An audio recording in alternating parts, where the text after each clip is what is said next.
नमस्कार दोस्तों, 3 से 4 बजे के आसपास का वक्त हो रहा था और उसी परिवार में 4 सदस्य रहते थे। एक घर का मुखिया था जिसकी उम्र लगभग 55 वर्ष के लगभग थी। उसका एक बेटा, बहू और उसका एक पोता था। बेटा बाहर नौकरी करता था जिसकी वजह से घर का पालन-पोषण होता था और जो 8 साल का बेटा था वह स्कूल जाया करता था और ये यानी पढ़ने जाता था और अपना घर में दिन भर बहू और ससुर रहते थे। एक दिन ऐसा होता है, एक दिन बुजुर्ग के सिर में अचानक से बहुत तेज़ दर्द शुरू हो जाता है और अपनी बहू से कहता है कि बहू मेरे सिर में बहुत तेज दर्द हो रहा है, थोड़ा-सा सर दबा देती हो तो कुछ राहत मिल मिल जाए यानी कुछ आराम मिल जाए। और वो कहती है कि ठीक है, थोड़ी देर में आती हूँ। घर के काम में थोड़ी ज़्यादा व्यस्त थी, उन्होंने कहा घर का काम निपटा लूँ, तो वो कहता है कि ठीक है, लेकिन जल्दी आना क्योंकि दर्द जो है वो कुछ ज़्यादा ही परेशान कर रहा है। थोड़ी देर बाद उसकी बहू आती है और ससुर को अपने सर में तेल लगाकर दबाने लगती है, मालिश करने लगती है। दोस्तों थोड़ी देर तक तो वह सिर अपना जो है अच्छे से मालिश करवाता है, लेकिन कुछ देर बाद ऐसी जो है छेड़ देता है, बात छेड़ देती है उसको, पूरा मानी माहौल बदल जाता है, यानी पूरा वातावरण चेंज हो जाता है जिसकी आप कल्पना नहीं कर सकते। बुजुर्ग अपनी बहू से कहता है कि देखो एक पोता तो बड़ा हो गया है और जल्दी से मुझे एक पोता और दे दो क्योंकि परिवार में अब यह बच्चा बड़ा हो रहा है, तो एक छोटे बच्चों की ज़रूरत है, घर फिर से खिल उठे जिससे कि हमारा टाइम जो है कट जाए, टाइम पास हो जाए छोटे बच्चे क्योंकि जब से तुम्हारी सास माँ यानी सासू माँ जाने के बाद मेरा टाइम नहीं कट रहा है। दोस्तों यहीं से चर्चा छिड़ती है और छिड़ती एक ऐसा रूप ले लेती है जिसकी आप कल्पना नहीं कर सकते। दरअसल जो बहू अपने ससुर से कहती है और वह सुनकर जो उनका है जो ससुर होता है वह अपने आप को रोक नहीं पाता है और पोते की लालच में दोस्तों ये दोनों लोग कुछ ऐसा कर जाते हैं, उसके बाद पूरा माहौल ही चेंज हो जाता है। आइए जानते हैं पूरी कहानी में क्या है। समाज और परिवार को कलंकित करने की, सीख देने की, प्रेरणा देने में बहुत अच्छी कहानी है। पूरे वीडियो को अंत तक ज़रूर सुनिएगा, बहुत ही सीख मिलने वाली है। लेकिन उससे पहले जो दोस्तों नए दर्शक हैं, नए मेरे साथी हैं, कहानी शुरू करने से पहले आपसे एक जो गुजारिश है, जिन्होंने चैनल को सब्सक्राइब नहीं किया, चैनल को प्लीज़ आप सब्सक्राइब करके ज़रूर जाना और दोस्तों चैनल जिसको ने कर लिया उसका बहुत-बहुत धन्यवाद करता हूँ।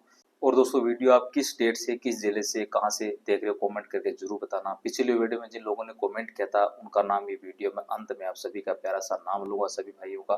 तो दोस्तों बिना देर ना करते हुए चलिए कहानी शुरुआत करते हैं। नमस्कार, प्रणाम, आपका भाई कैलाश कुमार, मैं आपका स्वागत करता हूँ मेरे चैनल में। आज की कहानी एक ऐसे परिवार की है जो बाहर से बिल्कुल सामान्य दिखाई दे रहा था, लेकिन उसके भीतर ऐसी परिस्थितियाँ यानी अंदर ही अंदर जन्म ले रही थी जिनका परिणाम पूरे परिवार के लिए विनाशकारी साबित हुआ। आपके लिए जो सच्ची घटना लेकर आया हूँ, यह घटना राजस्थान का जिला एक अलवर लगता है और यहीं में एक यानी नगर पालिका लगती है जिसका नाम बहरोड। यहीं पर रहने वाला एक व्यक्ति होता है जिनका नाम बलवंत सिंह होता है। बलवंत सिंह का एक बेटा होता है जिसका नाम विक्रम होता है।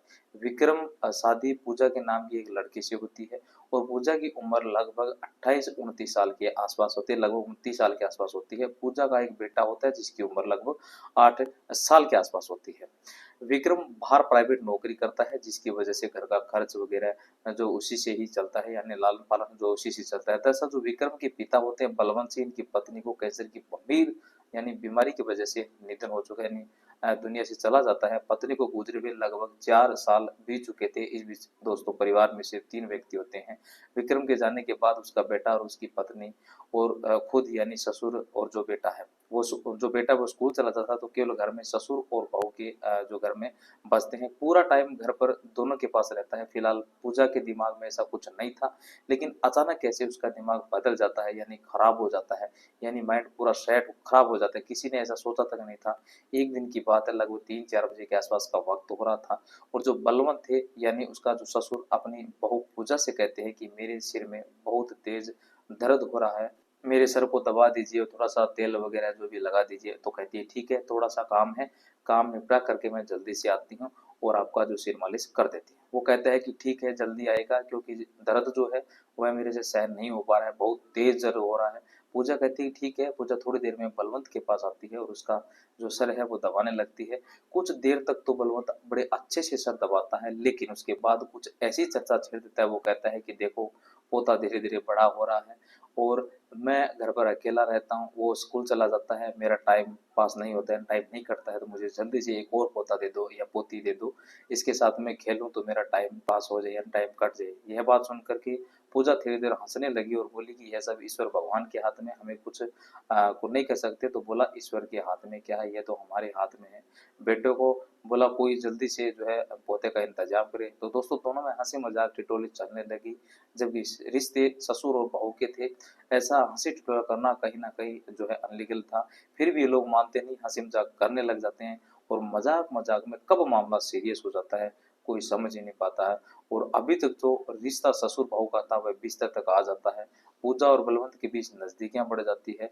और वहीं से और नजदीकियां बढ़ के कुछ इस प्रकार कदर हो जाता है कि दोनों एक दूसरे के साथ रिलेशन में आ जाते हैं। और वहीं से संबंध की प्रक्रिया शुरू हो जाती है। लगभग 1.5 साल यानी 17-18 महीने से चल रहा था। और जो वक्त यानी जो मिलता पूजा बलवंत के पास होती है, और बलवंत उसकी जो भी इच्छाएं होती थी वो पूरा करता था।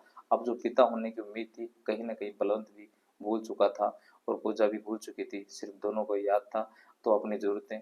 बलवंत की जो चाल थी सिर्फ पोता के बहाने अपनी बहू को किसी न किसी तरीके से हासिल करना था। लेकिन जो पूजा थी बड़ी खूबसूरत थी। पत्नी के जाने के बाद बलवंत की नजरें अपने बहू के ऊपर गड़बड़ हो गई। उसे लगा कि अगर घर का मामला घर में ही रह जाए तो कोई समझ भी नहीं पाएगा। और ये खेल है धीरे धीरे यूं ही चलता रहा। और चलता कुछ हुआ भी ऐसे। और यह मामला 1.5 साल तक चलता रहा। कभी किसी के कानों कान तक भनक तक नहीं चली। पूजा और बलवंत के बीच ये सब कुछ चल रहा है। पूजा भी अपने ससुर बलवंत का भरपूर साथ देती थी, कभी उसको निराश नहीं किया। बलवंत ने जब चाहा जैसा चाहा पूजा के साथ अपनी जरूरतों को पूरा करता रहा। समय बीतता चला जाता है, समय बीत जाता है और आ ही जाता है।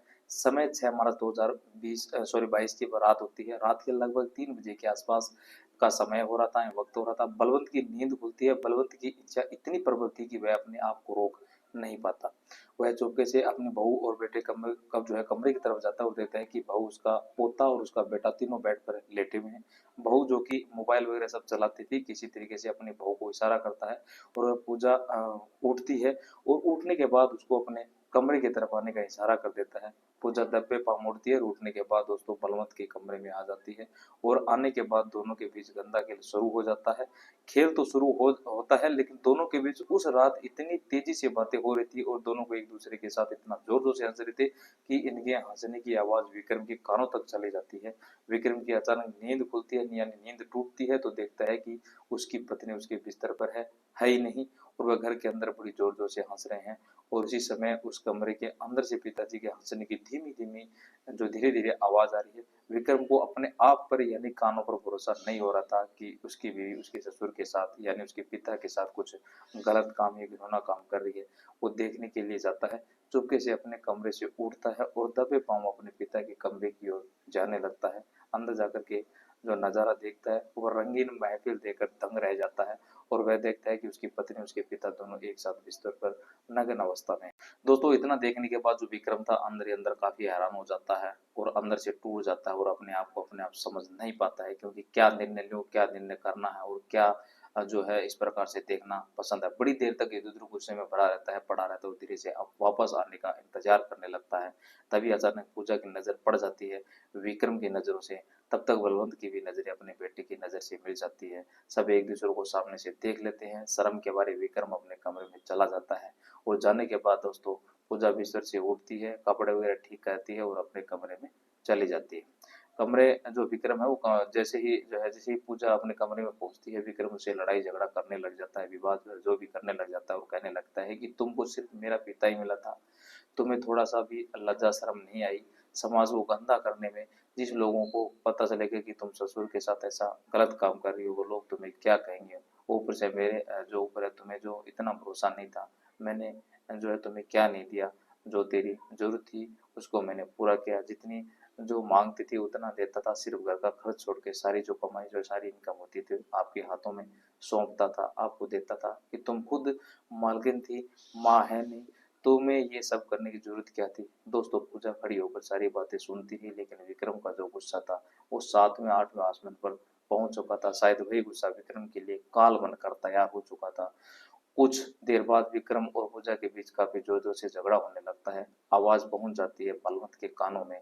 बलवंत वहां से पूजा के कमरे की तरफ जाता है और देखता है कि दोनों जोर जोर से झगड़ा कर रहे हैं। बलवंत अंदर से अपने बेटे का जो कमरे का दरवाजा होता है बंद कर लेता है। पूजा और बलवंत यानी ससुर और बहू मिलकर के विक्रम के साथ हाथापाई करने लगते हैं, मारपीट करने लग जाते हैं। उसके बाद बलवंत जो था विक्रम के हाथ और पैर पकड़ लेता है, यानी पूजा और जो है उसके दुपट्टे से उसका गला दबा देती है। तब तक दबाए रहती है जब तक विक्रम की जान नहीं निकल जाती है, प्राण नहीं चला जाए। तो दोस्तों हवस ने इतना अंधा बना दिया कि एक बाप अपने सगे बेटे के साथ ऐसा कर दिया। एक जो धर्मपत्नी अपनी धर्मपति के साथ ऐसा क्या कर दिया, सोचने वाली बात है, हैरान करने वाली बात है। जब विक्रम की सांसें थम जाती है, मर जाता है, तो काफी लोग हैरान हो जाते हैं। अब किया जाए तो क्या किया जाए दोस्तों। उसका बाद जो बेटा था 8 साल का, वह गहरी नींद में सोया था और जिसमें उसके कमरे में अंदर से पिताजी का हंसने की धीमी धीमी धीरे धीरे आवाज आ रही है।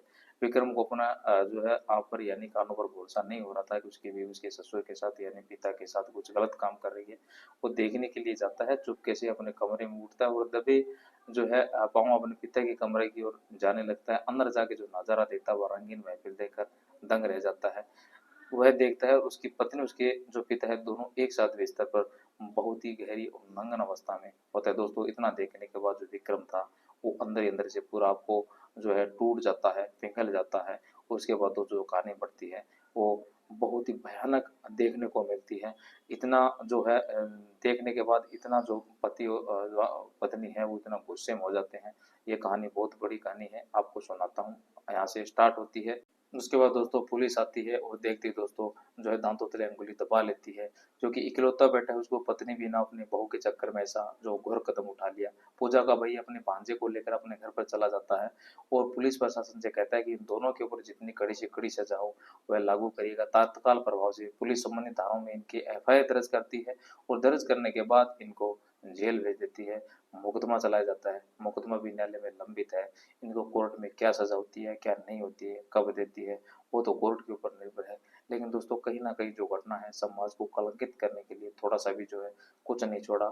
ससुर और बहू का जो रिश्ता होता है, बाप और बेटी जैसा रिश्ता निभाया जाता है।